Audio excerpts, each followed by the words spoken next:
Hey, I'm Hari Neff, and here are some things you should never say to a trans or a gender nonconforming person. Are you a boy or a girl? A lot of the times, trans and gender nonconforming people look gender ambiguous. They're in transition, or they don't really conform to either side. However, if you don't know somebody, and whether you're inquiring into their sex or their gender, it's invasive. Have you had all the surgeries, or will you fully transition? Whatever surgery somebody wants to get, that's none of your business, especially if you don't know somebody. A trans person who hasn't gotten any surgeries is not incomplete in any way, and it doesn't affect the validity of their gender presentation or their gender identity. So does this mean you're gay now? Sexuality is different from gender. Who you are attracted to has nothing to do with the gender you identify as. Sexuality is who you want to be with. Gender identity is how you want to be in the world. What's your real name? For a lot of trans and gender nonconforming people, it's hard to reflect about the past.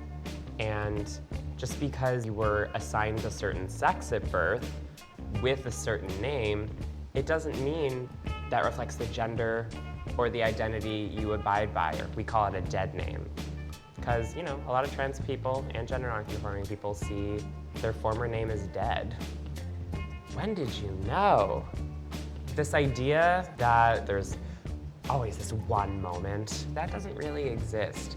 And to suggest that it boils down to one moment oversimplifies this idea of gender identity as sort of a passing whim or an epiphany. What happens if you want to go back? Because there's so much stigma and shame, we often question ourselves, and we often wonder whether we're making the right decision because we don't have very much evidence around us to allow us to feel affirmed. So this is tough enough already. We're doing this because we have to. We're not going back. You know, even if the world is telling us to, we're trying to find the strength to stay on our course because we need to. Where do you get the strength to be so brave every day?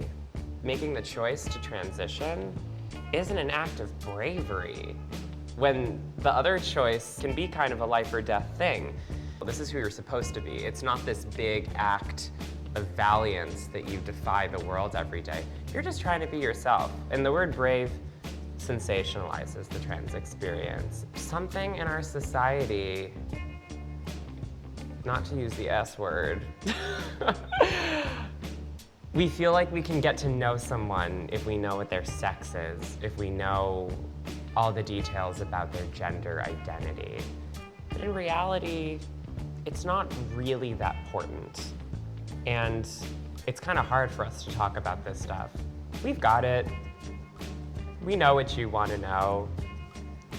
It'll come out in its own way.